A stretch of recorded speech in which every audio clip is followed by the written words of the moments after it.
Good afternoon, ladies and gentlemen. Welcome to the Centennial Lecture Series, UP A View from Inside. This afternoon's lecture is titled The Future of Higher Learning and UP. Today marks the 27th lecture in the year-long Centennial Lecture Series that feature renowned international and local personalities of the academe, government, and industry. As mentioned earlier, all lectures will be beamed live to UP Manila, UP Los Baños, UP Visayas in Miagao, Cebu, and Tacloban, UP Mindanao, UP Baguio, and UP Open University.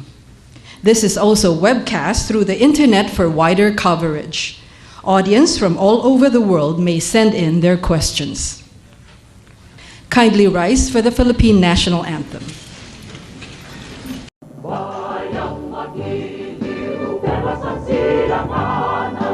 Alam ng puso sa titik mo'y buhay. Lupang hinirang, tuyat ka ng mag-ibig. Sa manlulupig, di ka pasisigil. Sa dagat at bundok, sa simoy at sa langit mo baba. Ay nilagang tula at awit sa paglayang minamahal. Ang kisap ng watawat mo'y tagumpay na nagtitigil.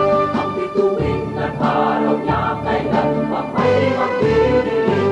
Lupa ng araw ng maraming konsepta, ay langit sa dilim mo.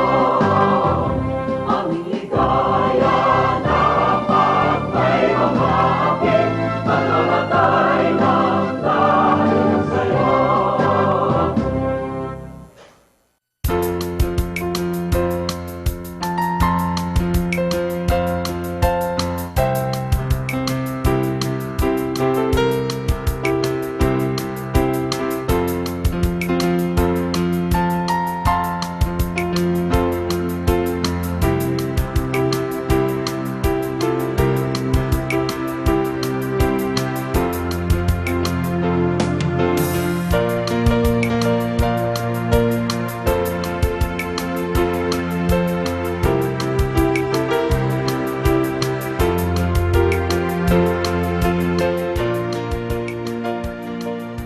Today, we hold another important event to celebrate UP's centennial. I think most of you are aware that we have lined up a series of events to mark this important milestone in the life of UP. We are organizing celebration activities, fundraising activities, and activities to promote or project UP to the outside world. But the centerpiece of UP Centennial celebration is actually the UP Centennial Lecture Series. After all, UP is an academic institution, and because it is, a good part of commemorating its birthday is to get scholars, experts, and distinguished individuals to share with us their thoughts on UP or their views on burning issues of the day. 4 categories make up the lecture series. One set of lectures will be delivered by insiders. They will present to us their views on UP, its successes and achievements, its faults and shortcomings. From them, we will get the view from inside.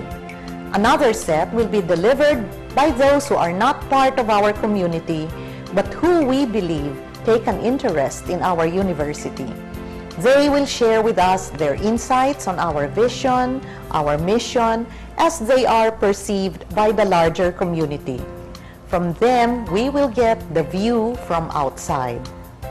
The third set of lectures will be by experts, both from UP and from other institutions, who will talk about national and global issues such as global warming, poverty alleviation, indigenous peoples, state of Philippine education, status of women, peace and conflict resolution, etc. And finally, for the 4th category, we will feature distinguished individuals who, through their life work, have attained great distinction in their respective fields. As an institution tasked not just with producing new knowledge and disseminating existing knowledge, but also with the shaping of the minds of a future generation of leaders, we felt it was important for us to have this lecture series and provide our faculty and students with the opportunity to listen to what our scholars, experts, and invited guests have to say. Today, we present to you one of our very own to guide us through a process of self-assessment, to give us a view from inside. I wish to thank our speaker for sharing this day with us, and to all of you who are here, we are grateful for your presence here today.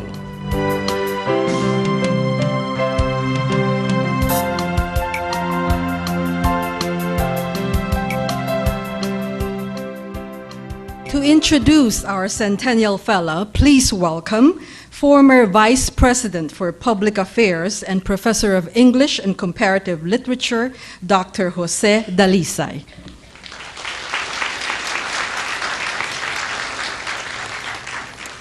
Thank you very much, and a very pleasant afternoon to all of you. It's a great pleasure for me to introduce our speaker today, a good friend, a devoted scholar, a lovely lady, and a formidable colleague whom I had the privilege of serving with in Quezon Hall a few years ago under President Dodong Nemenzo. I used to joke that Dodong was surrounded by loyal ladies like Maris and Preachy Legasto, who would take a bullet for him and survive.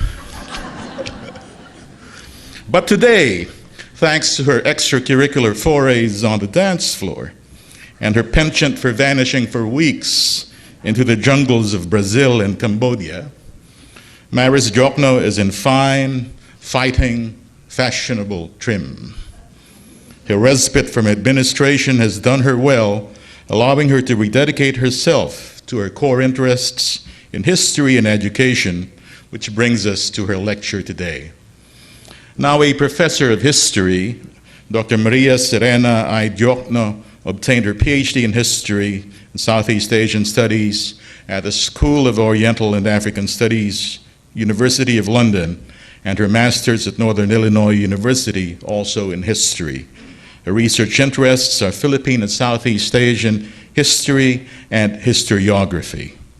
As Vice President for Academic Affairs from 1999 to 2005, Dr. Diokno helped conceptualize and implement the revitalization of UP's general education program, establish a range of incentives to support academic excellence and modernize laboratories, including the establishment of multimedia centers in every campus of the UP system. Before that, she was Associate Dean of the College of Social Sciences and Philosophy, Director of the UP Third World Studies Center, and Director of the Program on Peace, Democratization, and Human Rights of the UP Center for Integrative and Development Studies. Her many awards include the UP International Publication Award, the Outstanding Professional in Education by the UP Alumni Association, and the UP Diliman Outstanding Book Award, as well as the Doña Aurora Aragon Quezon Peace Award. Since October 2005, Dr. Diokno has served on the Board of Trustees of De La Salle University.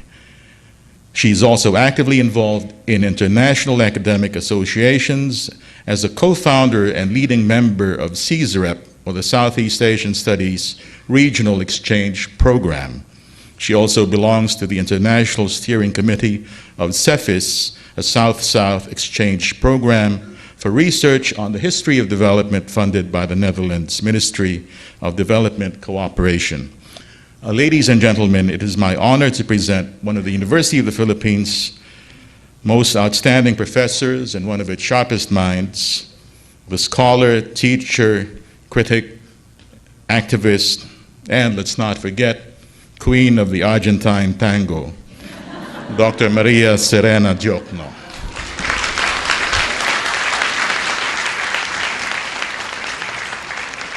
He's very naughty. Butch talaga.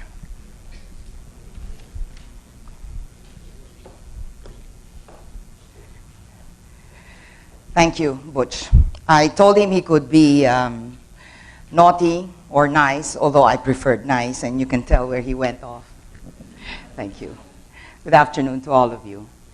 It might surprise you that a historian like myself has chosen to address the future rather than dwell on our past. My reason is straightforward. We have begun our second century, invigorated by our first 100 years of achievement as the University of the Philippines, the university of our people.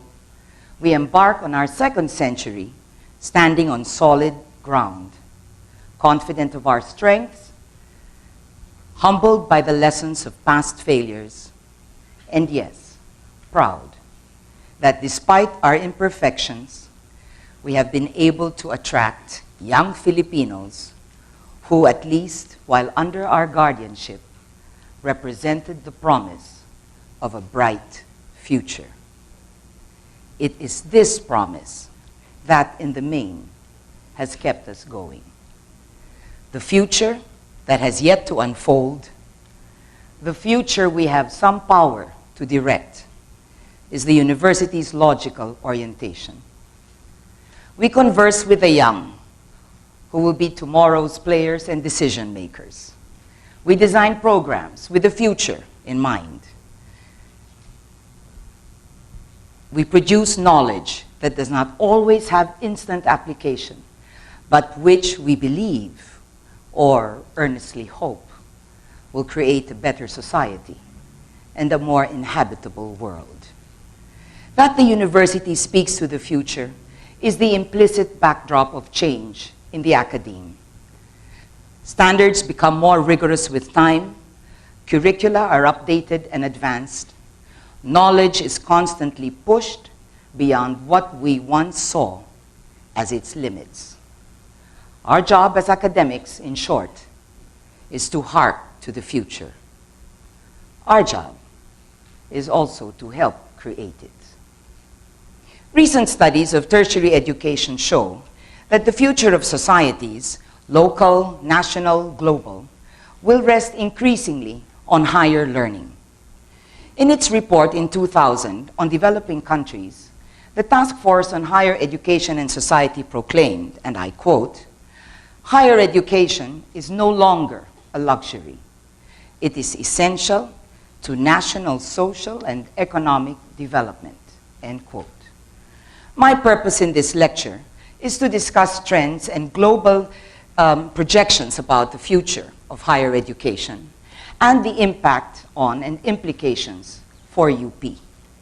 I will cite data on the United States and England on purpose to draw out what, on the surface, are implausible comparisons.